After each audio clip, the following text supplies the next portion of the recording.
It's the only show that blends all things marketing with the latest in tech trends. This is The Purple Tie Show.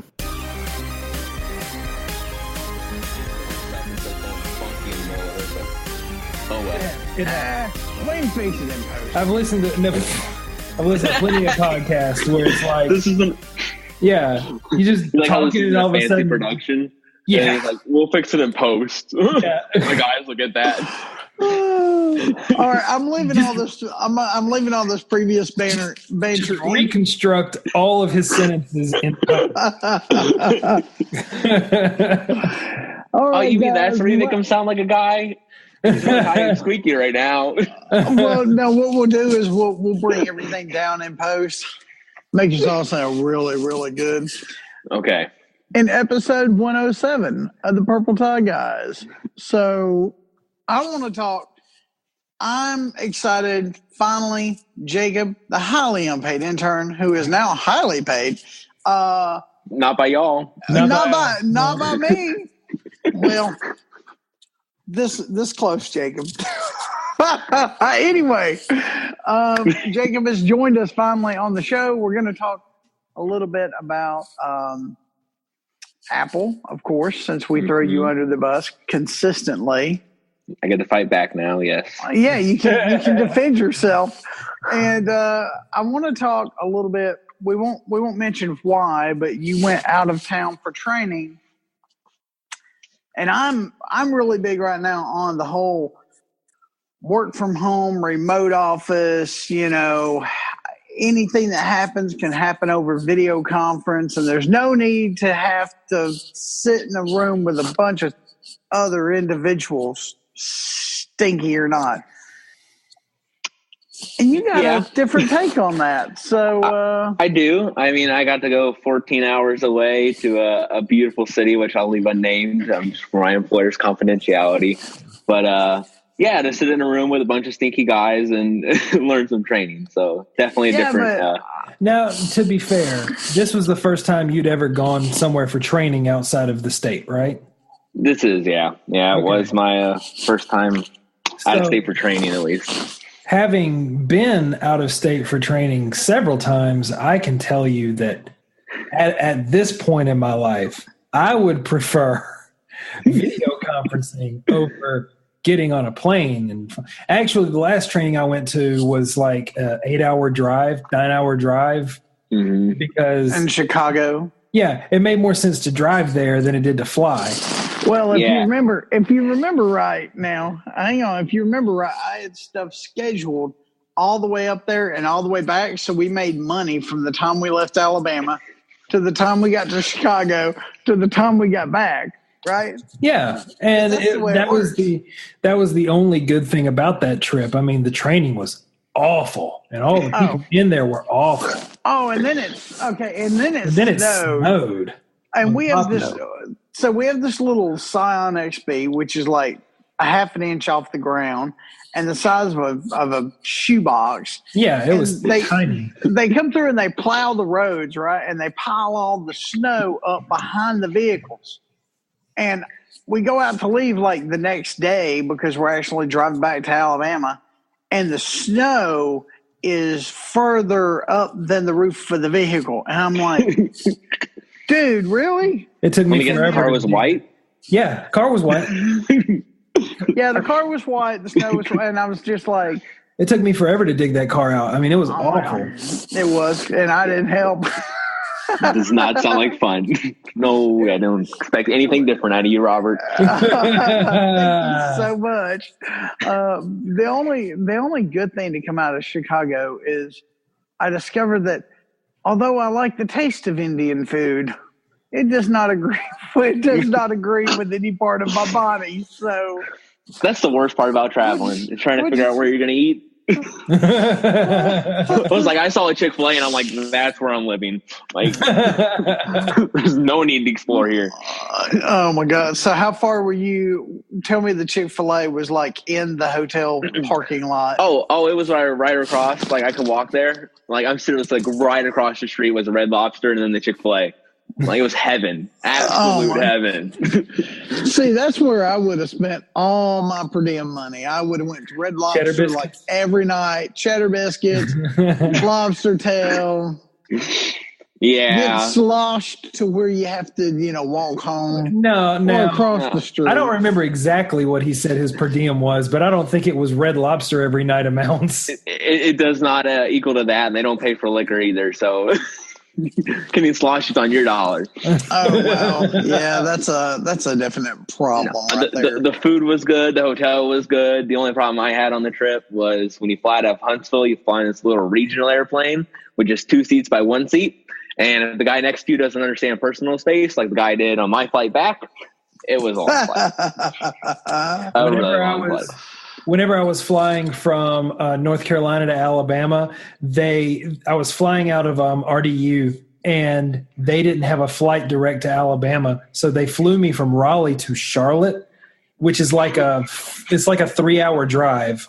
It's like a 15-minute flight. So they could have put you on a shuttle bus. Yeah, seriously. But no, me and about 40 other people are shoved into this sardine-sized prop plane. Oh, wow.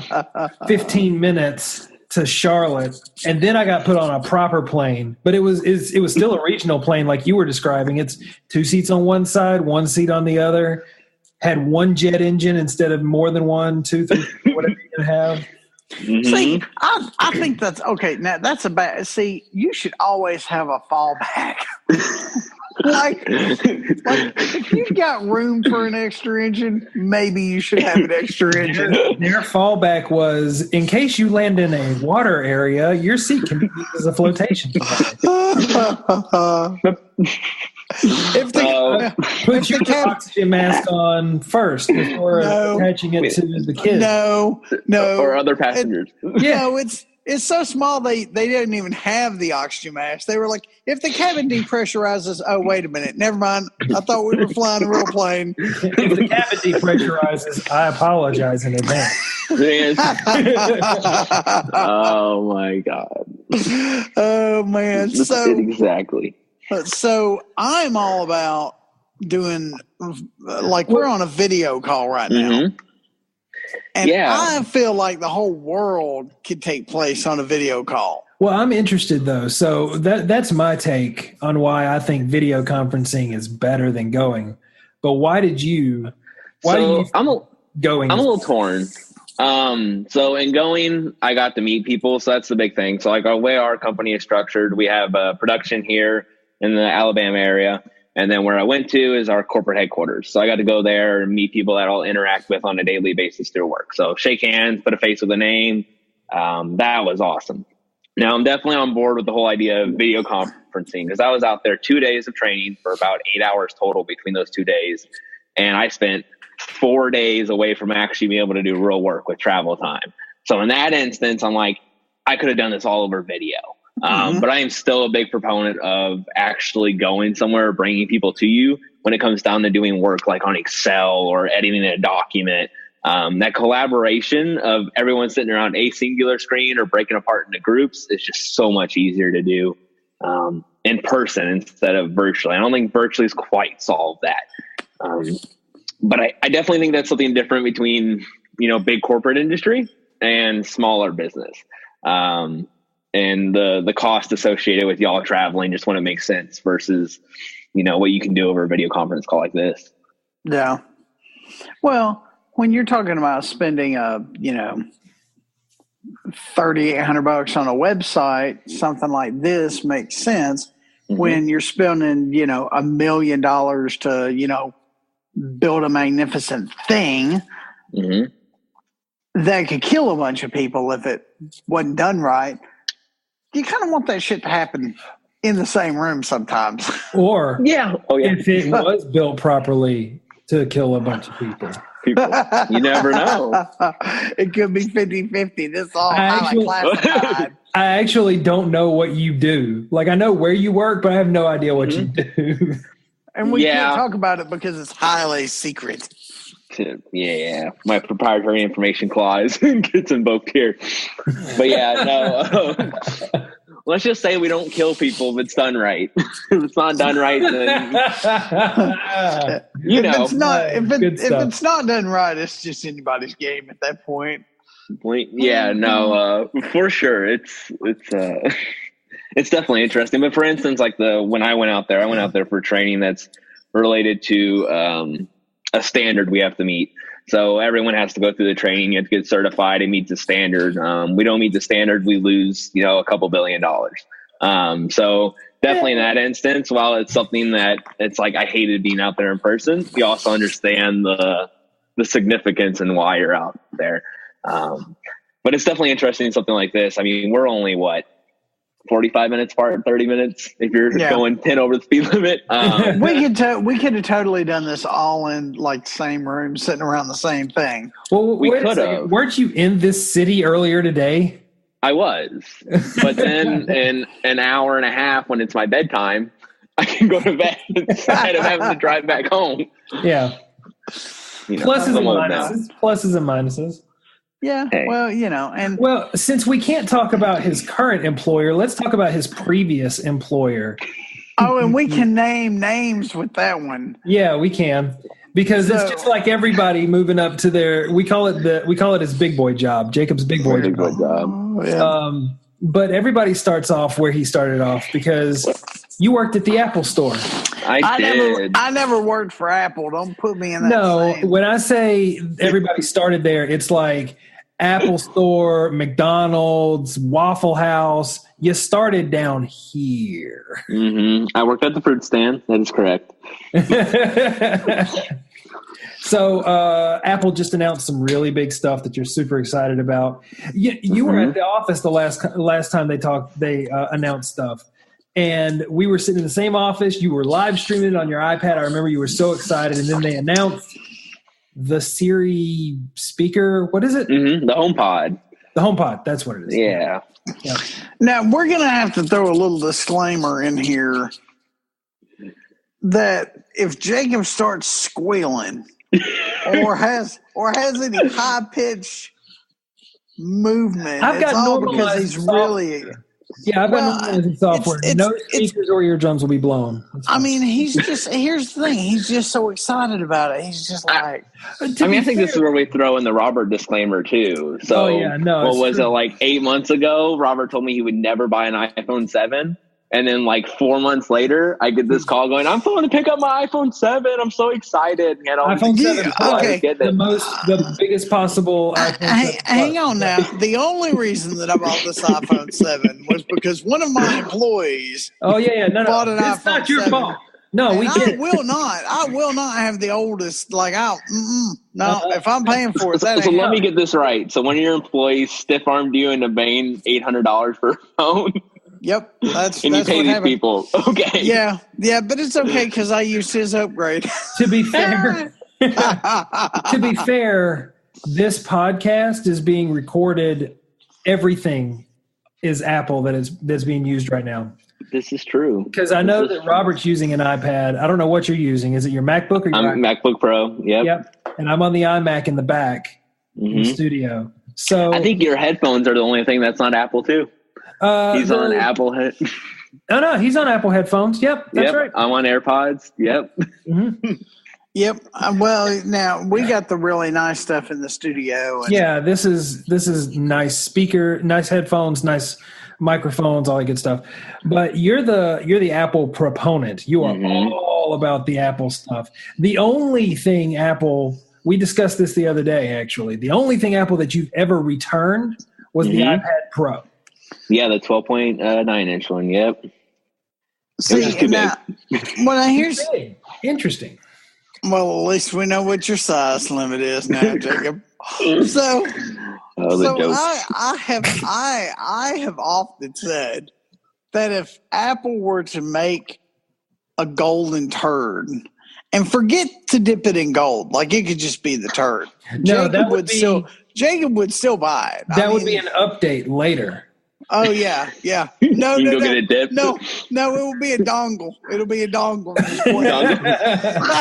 The accessory, the gold plating that you could fit it in later. Oh man. Yeah, we have. This is a rough crowd. So let's start with stuff that I don't necessarily agree with as the Apple proponent from this keynote. Okay. Let's start with the Apple TV. It's a 4K video update for your 4K TV that most of us don't own. Right. And that's all they did. I think it's kind of sad. Hey, that ain't the only thing they did. They probably dropped the price on the old one, which makes me happy. Too bad you already bought it. Yeah, you already bought it. You've got an Apple TV that you just got, actually. I got an Apple TV in every room. I only got one in the bedroom, but I got one in almost every room. So my thing is I expect more out of it. So I see the vision of that going to the point where I don't have to have my direct TV box anymore, and I can just have this Apple TV sitting on my entertainment center, and my direct TV comes to it, all my sports and all my TV just kind of all in that one box. And anything short of that is like super disappointing, especially for all the processing power and everything. And it's just kind of my thing with it. I am upset that they haven't utilized that processing power more, because whenever Amazon announced the Fire TV several years ago, they made an entire game development studio. Now, granted, that's gone under and they've quit doing that now because nobody bought a Fire TV. But I think Apple could seriously make some cash if they made a development studio to really push. I feel like they're the Nintendo of electronics, right? If they push their own stuff to the limit, make it the best version of that. I got a race car game on my Apple TV that you use the remote to steer with, and I mean, it's good. I would play Nintendo games on it. I would even love to see a Nintendo partnership. Partner with Nintendo, load all the games to it. You can use your Switch controllers to control. Kind of bridge that gap. It'd be something I would totally be on board with. Yep. Yeah, that was my downside from the keynote. Really, everything else I'm a fan of. Come on now. You can't be a fan of the 8. I'll be honest with you. I haven't watched the keynote. I'm looking over the highlights right now. They announced the iPhone 8, the iPhone X, which we'll get into in a minute. They announced the Apple Watch Series 3. Yes. Right? I don't know anything about that.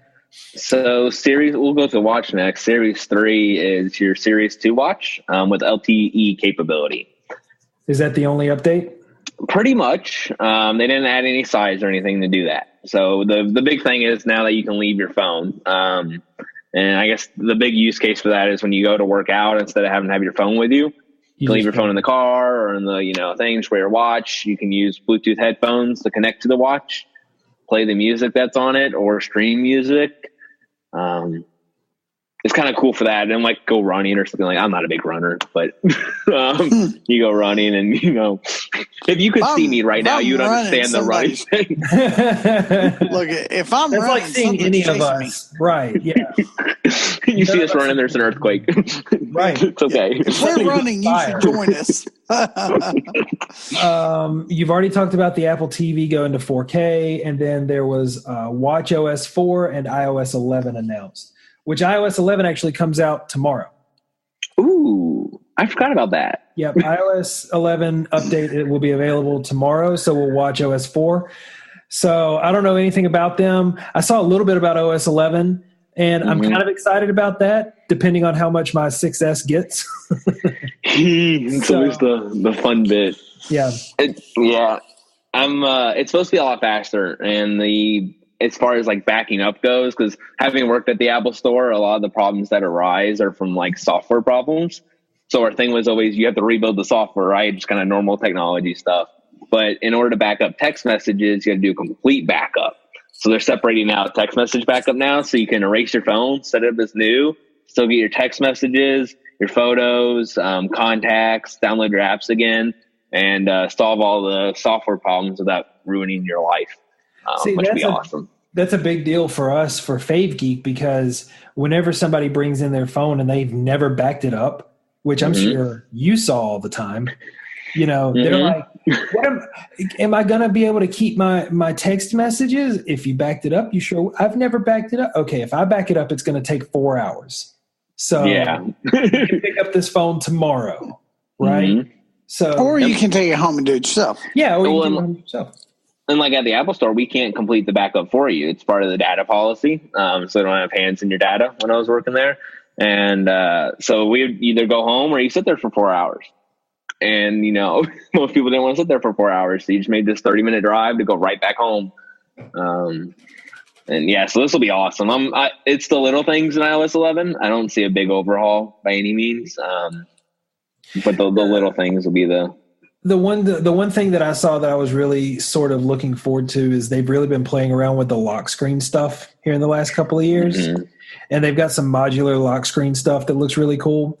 But beyond that, I mean, it's not, like you said, it's all under the hood stuff. It's not something that you're going to look at and go, oh my God, it's OS 11. Yeah, no, that hasn't happened since what, like 9 or 8? Yeah. Like it's whenever they started changing up the icons. I don't think I've ever looked at a phone and done what you just did. Mine was disturbing. You've never used an Android phone then, sir. Because let me tell you, moving from OS, 6 to 7, Android 6 to 7 was like night and day. Well, so Jada King. Y'all glossed over this whole iPhone 8.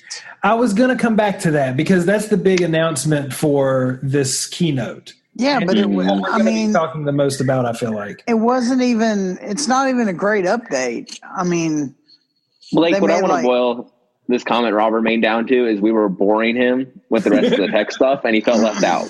It's true.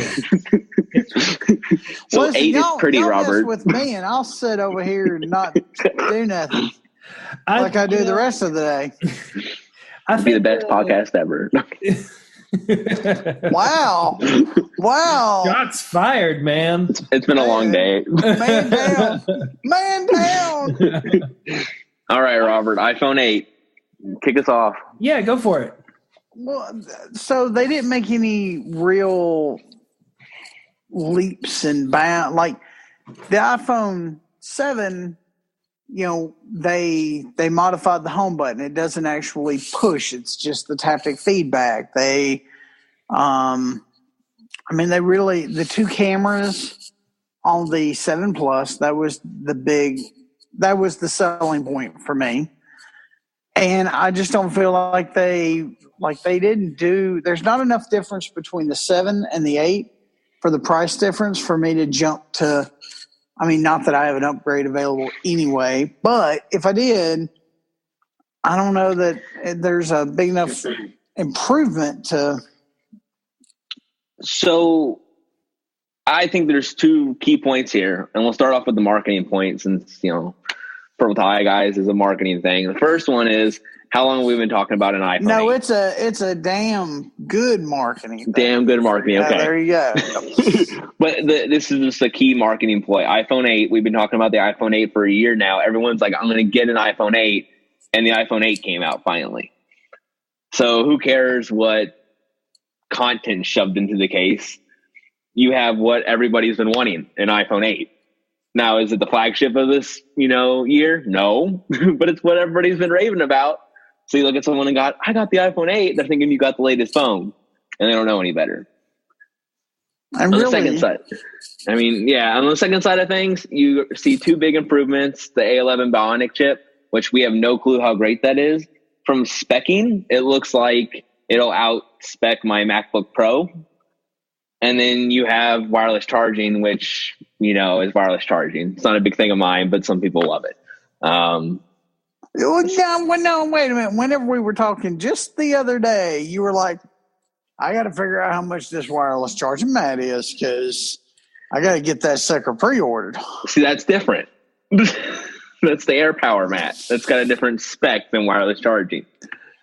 Oh, you want to be able to charge? We'll dive into that with the X. What he's talking about is you can use other wireless chargers with the iPhone. You don't have to have the AirMat. Yeah, it's just Qi wireless charging, so it's nothing special. I had actually forgotten about that. That's how much of an impact it made on my day.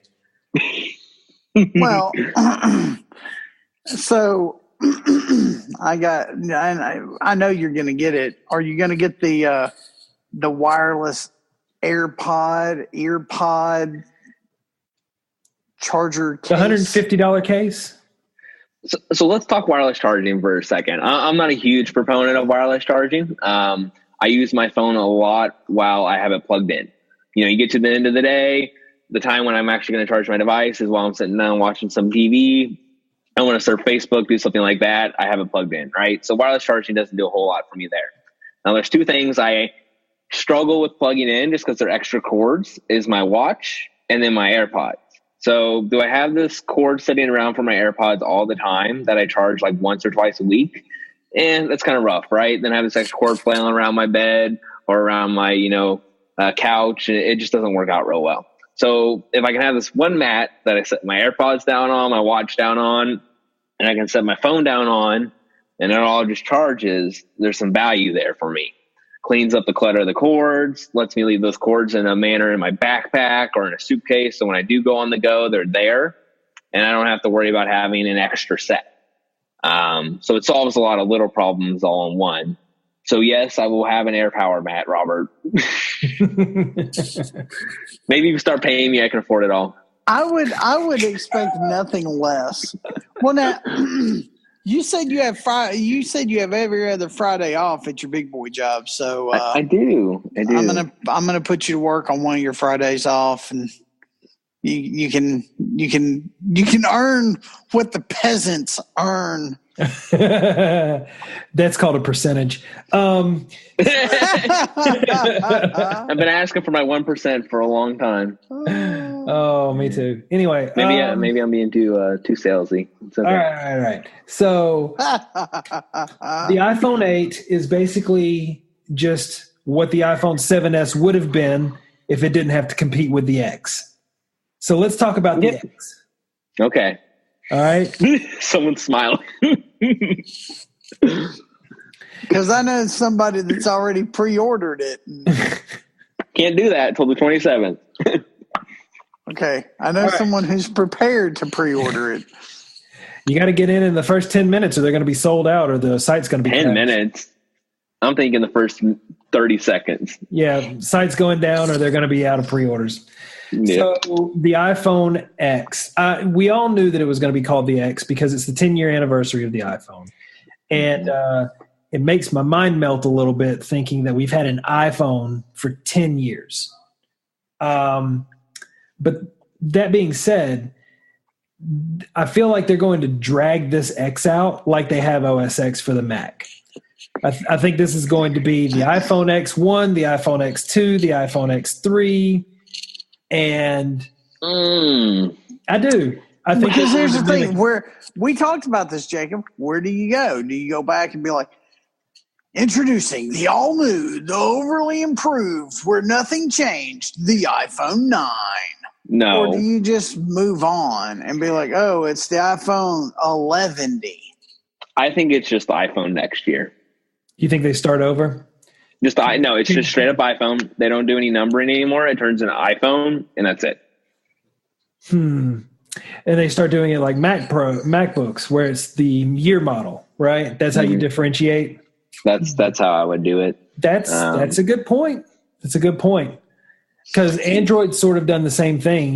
They've worked themselves into a corner. They're already at, O or P, something like that. And where do you go when you hit Z? Do you start over? Do you start numbering? I want to know what they're going to call the Android Z.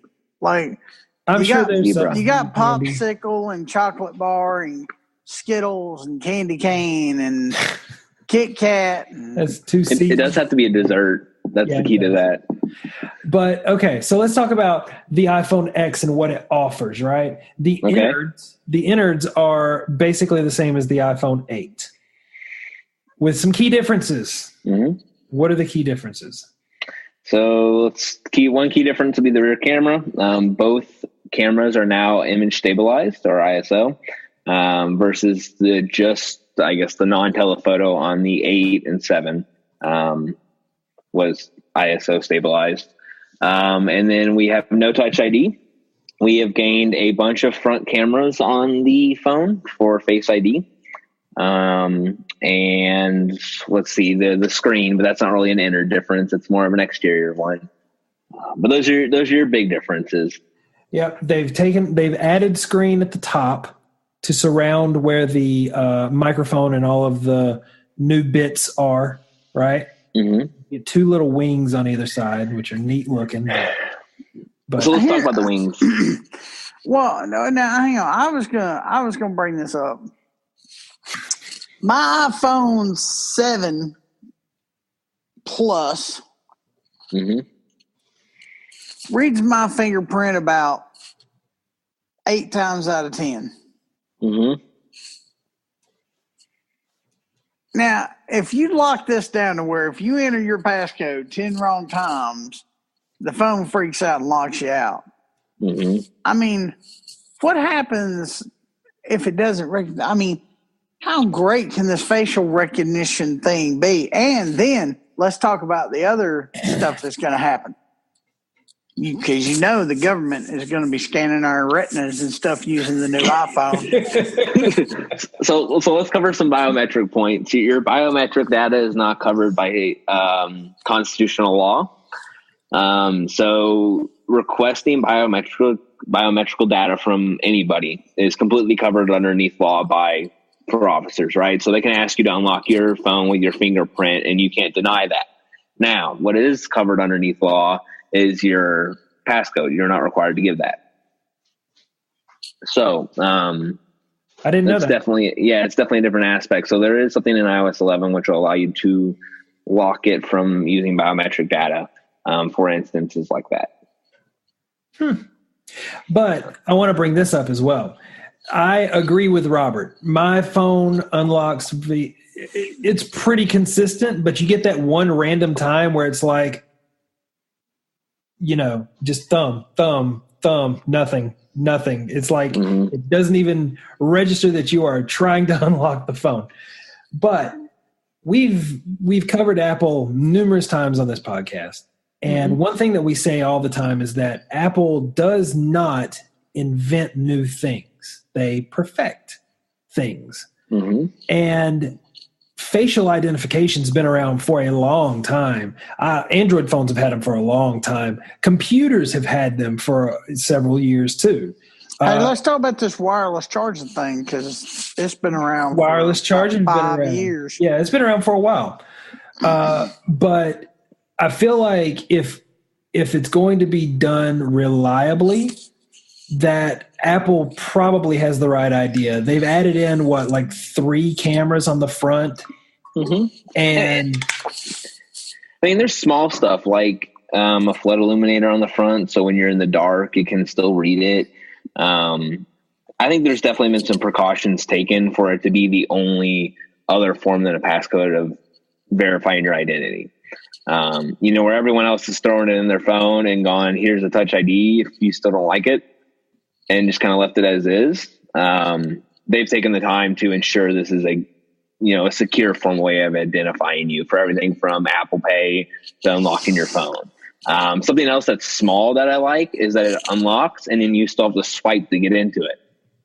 So even if I accidentally look at my phone and I don't want it unlocked or, open, it doesn't just automatically open. It takes a step to unlock and then you do a quick swipe and you're in, which I think will be super important for when you're holding your phone, you're carrying stuff and it's like, oh, there's your face. You know what I mean? And it's not just popped open and allowed you to send text messages and things like that. I wonder how many times a researcher in the lab when they were coming up with this was like, oh my God, I just want to check the freaking time. Like the Touch ID. Does yours do that, Robert? Where you hit the Touch ID and you're in? Yeah, every once in a while it'll like you're just trying to check the time, but it opens up the whole thing. You're just like, I just wanted to see my clock. That's, it's a good point. I'm not an Apple fanboy, and I'm probably going to change to the Google Pixel that's coming out in October whenever I get an upgrade. But if there's one thing that Touch ID does, it reads every freaking part of that thumb. It's like you're touching with the tip of your thumb, trying not to unlock it, and it's like, oh no, that's your fingerprint. That's cool. Unlocks the phone. I mean, it's like a quarter of an inch of skin touching this ID. eighth of an inch. Yeah. If you don't use your finger, like the top of your fingernail, just the tip and just for a second. There are some people that will get that, and other people that will not. So many jokes. So, I honestly, I think a large portion, and what's always interesting is if I lived in California, they test this stuff in public. That phone's been around a bar or two, and to know that it's not caused a lot of problems there is always the thing for me. Stuff's tested in real world. We know it is from the iPhone 4 incident where it was left on a bar. And, so this stuff's tested in real world. And I think always that's the thing. Yes, there's nothing in that iPhone 10 that's revolutionary. None of it's brand new technology. But I know all that technology paired together is going to work. And that's all I need out of my phone. I need to make phone calls, send text messages, and for the 4 hours a day that I'm not in work and that I'm awake, I would like to be able to use my phone. You know what I mean? And that's kind of always been my thing with Apple. I'm with you on the whole Android being more powerful and having had this stuff for forever, but there is definitely an argument to how well does it all work together, especially when you have a singular company building software and 5,000 companies that build different hardware. And it's this one entity. Well, now we talked about that with, the MacBook and the MacBook Pro, the MacBook Air, and all that stuff. I can't fault, until this last MacBook Pro, I can't fault Apple's as he spews water all over the new MacBook Pro. Apple Care Plus. Until this last MacBook Pro, I couldn't really fault them because their build quality is just freaking off the charts, right? I mean, it's a beautiful design. The hinges are nice. It feels good, right? It's got the little rubber gasket that goes down around the keyboard. I mean, it's just a great design. It's a very well built machine. Mm-hmm. The software is good. Most of the time it just works. Sometimes you get the beach ball of death, but not very often.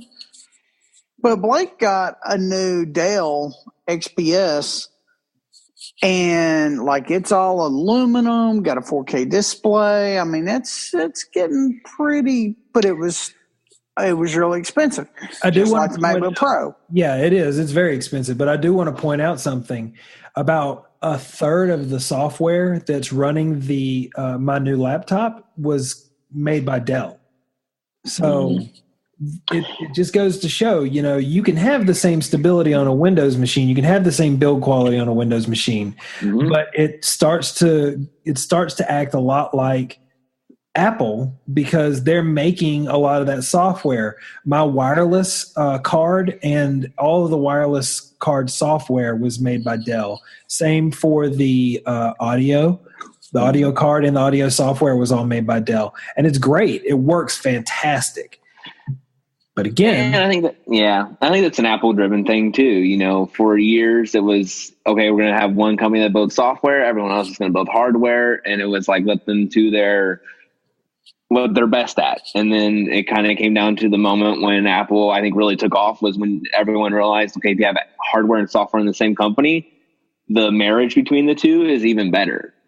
And then it's when you start seeing Samsung where they won't use OK Google, but they'll come up with their own Bixby. Yeah. There's things like that where they feel like they can do it better and the integration will be better. No, I tell people this all the time. So you're boiling it down to it. We have an Apple store, whether from me is 15 minutes, about 30 minutes for y'all. It is always my driving factor in owning an Apple product. My phone falls in the bathtub or the toilet today. It gets run over by a car. Within a couple hours, I can be at the Apple store and have a new working phone. And that is always the key for me, is if you can have the product that we require in our day-to-day lives and you can have it fixed almost instantly, will forever win with me versus having to send it off for 2.5 weeks. Well, that's just for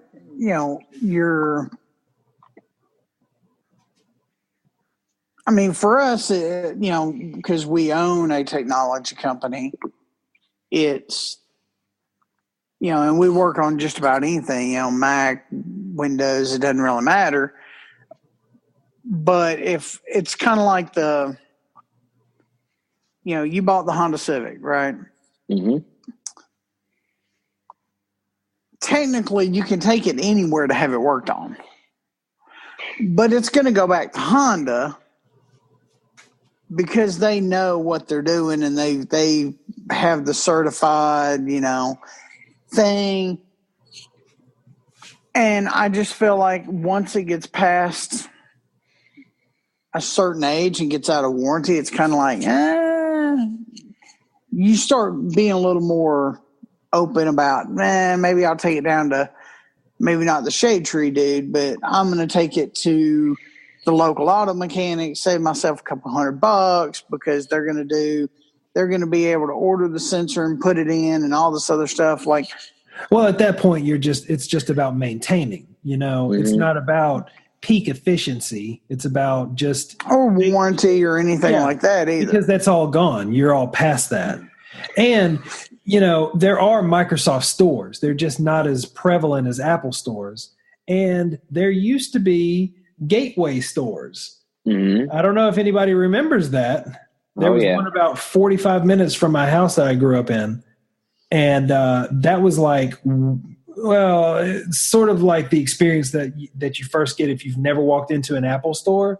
That's how Gateway stores used to be. You used to walk in there and think, holy crap, this is what the future looks like. Mm-hmm. And it's insane to think about something like that today because you say Gateway and everybody's like, what's a gateway? But I still have one. 20 years ago.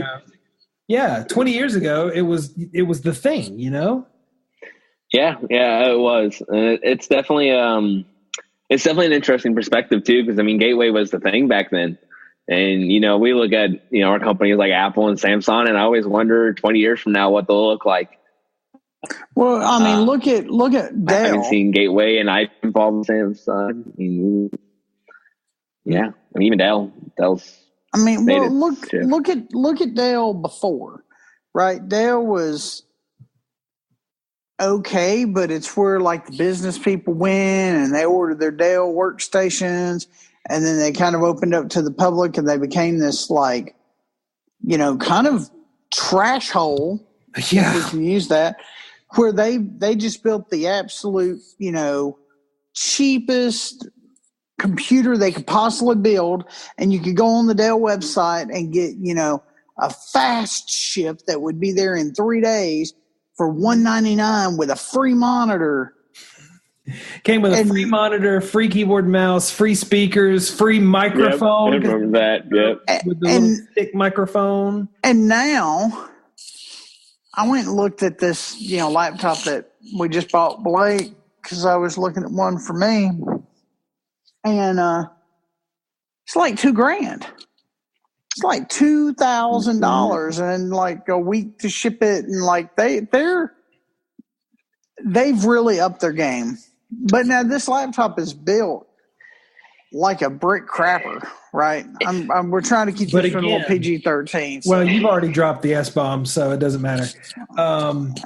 But that's another good point. Like the Apple Store is sort of like it's a Hail Mary. There's nobody that can really say that they have retail stores for their one product like the iPhone or the MacBook Pro or whatever scattered throughout the U.S. You can walk into any Apple store and say, I want this model MacBook Pro in this color, if they did that, with these specs, and they'd go back and they go, oh, let me look through this stuff. Oh, here it is. Let me pull this. Actually, they say they'll be delivered in a second.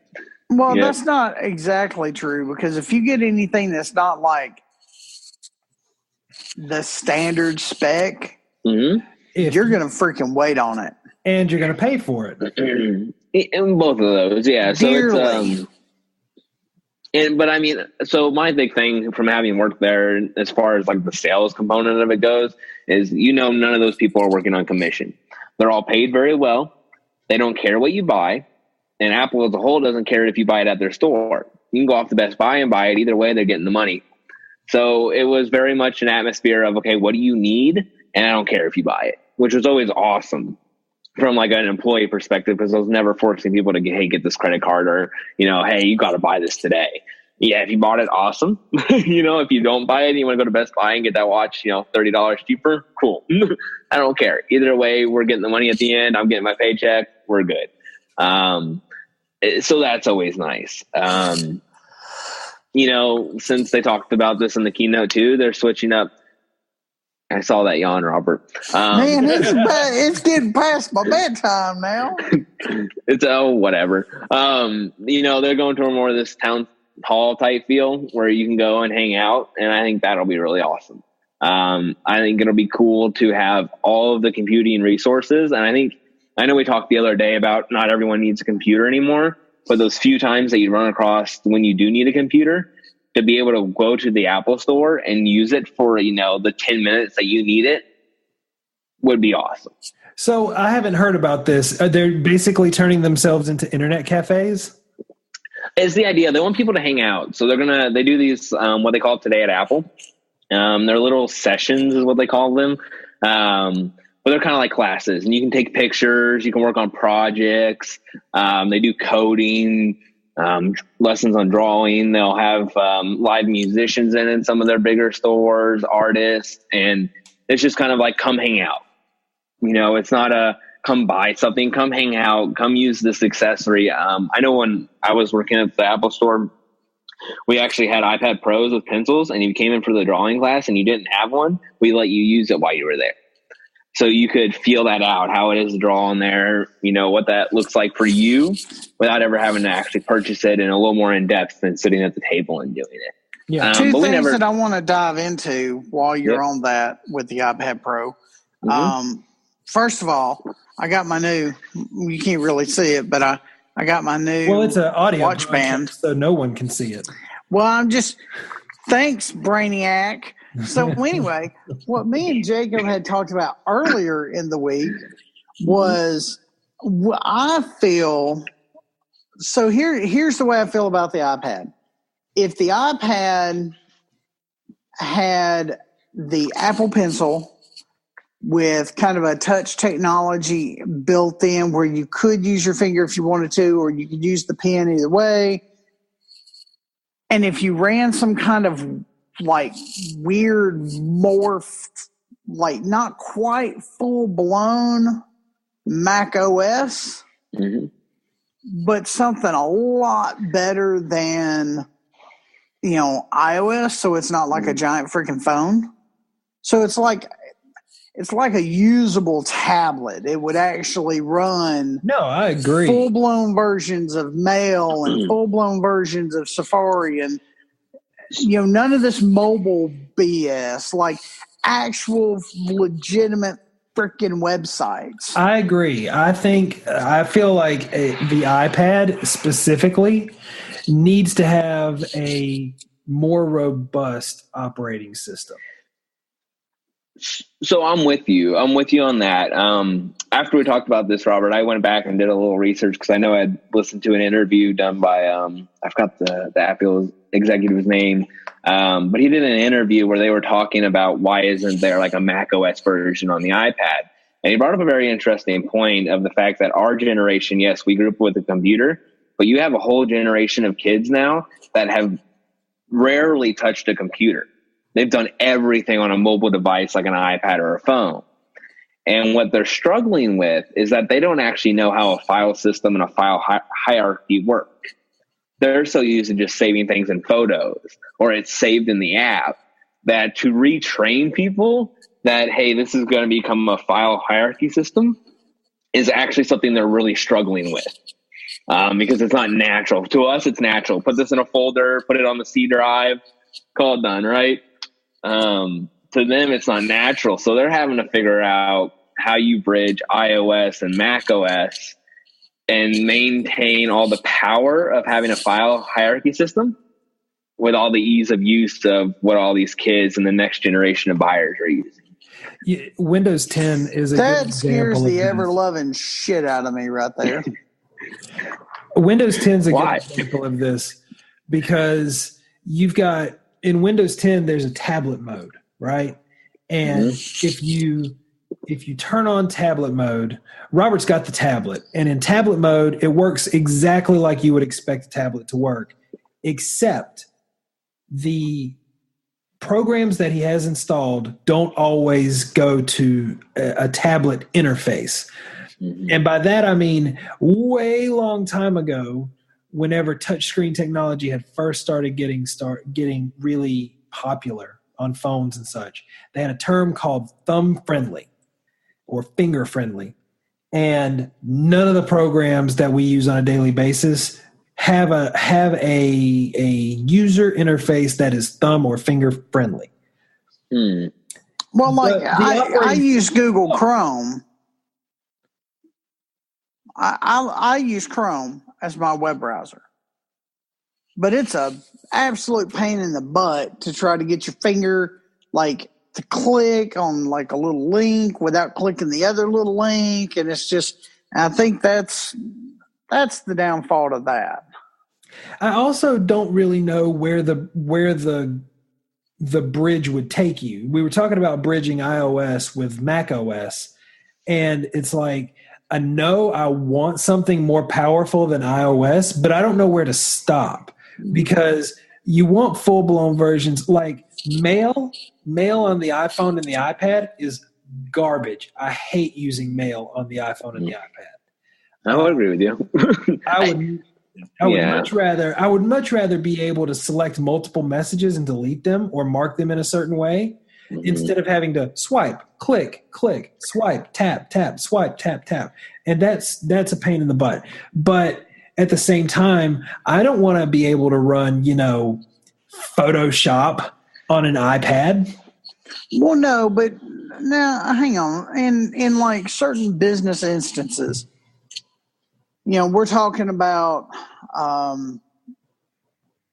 doing things via the internet and working for people all over the world. I mean, we've recently grown to be an international company. We have clients in, Thailand. We have clients in Spain. We have clients in Australia. I mean, we have a few clients that are not in the United States. Zoom, which is what we use for the video conferencing, is all internet based. So I literally can take my iPad to, a hotel, set up my iPad, turn on the camera, open up a Zoom meeting, and host it. I can even do a whiteboard within the iPad, but it would be nice to be able to do just a little more, right? So I could take it to Starbucks and actually compose email, actually, go into, perfect example, Facebook. And I know everybody's like, Facebook's for children. Facebook's for marketers, damn it. And don't tell me any different. So, but whenever you go into the ads manager on your iPad, Facebook freaks right the hell out and goes, you're on a mobile device, and let me give you the mobile-friendly version. AKA, let me give you a version that you can't do shit in, right? Like, that's what mobile means. You can't start it. Yeah, that even in the we got to know each other in the RC community, right? And for those listening that don't know what that is, it's radio controlled awesomeness. Let me break this down a little further for you. It's a bunch of grown men playing with little toy cars. It is. Yes. Hey, for sticker trophies, don't forget the sticker trophies. They're the important part. I have a bunch of those. Proline, which is one of the tire manufacturers, toyed with this whole mobile website thing, and it was garbage. Like, they were like, you can order on the mobile site. Bullshit. You better have a part number memorized and hope you have a PayPal account, because that's all I don't know works. what people think we want whenever we say we want a mobile friendly website. It's not like I want a child's website. It's not like I want to take away all of my options. Yeah. Hello, Fisher Price. You know those little red Fisher Price websites. cars? That's exactly what mobile websites are. You fix me up a website that looks like one of them. Yeah. You remember those flip phone websites where you open up the flip phone and go to web and Yep. Yeah, I mean, it's really funny. I'm going to attach this to another point I wanted to make with mobile websites. It's something that like everyone assumes mobile from like 5 years ago is what we want. Same thing with like a keyboard. You know, the way a keyboard is laid out is actually an exact copy of a typewriter. And they actually wanted to rearrange the keyboard when they make computers, but for user friendliness and familiarity, they just copied a typewriter keyboard and put it on a computer. So it's actually not any more efficient. It's super inefficient where the keys are placed and everything with our language. But we've all gotten so used to it that they won't move away from it. So it's just like that mobile website system. So what would be more efficient on the keyboard? Well, no, what they're saying is it could be A, B, C, D, E, F, G, H, I, J, K, L, M, N, O, P. As long as you memorized where the keys were, it's no less efficient to just have them in order than to have them in the QWERTY layout. And the only reason they were in the QWERTY layout to begin with was because of physical limitations of keyboards or of typewriters back in the day, because they had to have a specific length of like draw and punch for the key to go, and they could only be in a specific order because of where they were on the keyboard. It's very interesting to go back and read the way that typewriters were manufactured and created back in the day. I always find things like this where you're looking at some limitation that we've set up just because we're so used to it that when designers go to break this next barrier and give us something super exciting in a generation where we have so much technology, that they're often held back by things that are kind of stupid. They're like, why do we need it this way? But we're so used to it that we would absolutely throw a fit if you got rid of it. His point with Apple is this headphone jack. Well, hang on now. That's a very good point. So modems, right? Back in the early days I'm going to show my age here in a minute. When you took the receiver, and you laid it down on top of the modem, right? And it goes, okay. What that was doing, it was sending sound into the handset, and then the handset would send sound back into the modem. Well, as soon as they came out with modems where you plug the phone jack into the back of the modem, you no longer needed to hear the sound. Yeah. Right? But they still put speakers in it. Right. Because it would drive you batshit crazy if you couldn't hear it connect, and you were like, how do I know if it's connected? Are you online? Even though it's connected. In Windows 98 or whatever it was, you'd get a little pop-up box in the lower right-hand corner, like a little balloon notification that would say you're connected to the internet. And that's how you knew. But you're right. Everyone threw a hissy fit whenever they realized that you didn't have to have that sound. And whenever we first got high-speed internet, when my mom first got high-speed internet, she used to ask me, how do I know I'm on the internet? Because she didn't have the sounds to tell her that she was connecting to the internet. And she couldn't get past the idea that I'm always on the internet. I don't understand that concept. But I don't want to always be on the internet. Yeah. You know, you were talking about limitations set from previous generations. Years and years ago, I was toying with file manager replacements for Windows, and there was one called Lightstep, and it didn't have a taskbar at the bottom. It didn't have a start button. You did everything from hot corners, so you would move your mouse to the upper left-hand corner for certain things, upper right-hand corner for certain things, and then you'd use your right click to access menus if you needed them. And it was so foreign to me, I ended up having to format my computer because I couldn't figure out how to turn it off. Because I was so used to having a start button and like hotkeys to activate. We're almost out of time, but I got to tell you one funny story before we wrap this up because it's funny. I got Linux for the very first time and installed Linux. So I was like, I'm going to be smart. I'm putting Linux on my thingy. And so I put Linux on my computer, and they wanted a password, and it had to be numbers and letters, right? Because it had to be secure. So I put the password in, numbers and letters, on the number pad, and it let me use it and everything. When it rebooted, the number pad wasn't enabled. And so I could never get it to take my password. And at the time, I knew nothing about Linux. So I was like, oh my God, I locked myself out. And I formatted it 4 separate times before I realized that it had disabled my number pad. That's great. Yeah. That's absolutely great. All right, Robert, I know you said we're almost out of time. I want to put you on the spot with one question since you own a really awesome marketing company. And we're going to go with a Steve Jobs quote here that I want you to provide an answer to. He quoted, "The only way to do great work is to love what you do." So my question is to you, why do you love to do what you do? I love you, Jacob. So anyway,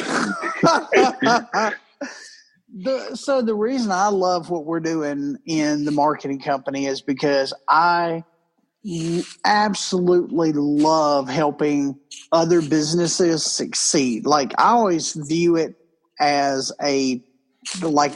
teamwork. We're part of that business's team now, and their success is our success. And it's just, that's what fuels me to keep doing this day in and day out, is just watching somebody go, man, that was awesome. We got this done and this done, and this was great. And, so that's what powers me through the day, is just seeing other people be successful. That's awesome. And success inspires success. Just remember that. I will remember that. All right, we're going to wrap this up. Jacob, thank you so much for joining us for we're going to have to call this Purple Tie Guys After Dark, because it's like past my bedtime. It's 30 minutes to mine. Oh, yeah. Should we do the normal YouTube thing? If you enjoyed the content of the show, please like, share, and comment on the video below. Oh, yeah, and if you think I should get paid, please email Robert. Yeah, you can send email to @Tie on Twitter. You can find us online anywhere. Purple Tie Guys, pretty much everywhere. Facebook, Twitter, Instagram, Instagram, just all of them. Yeah.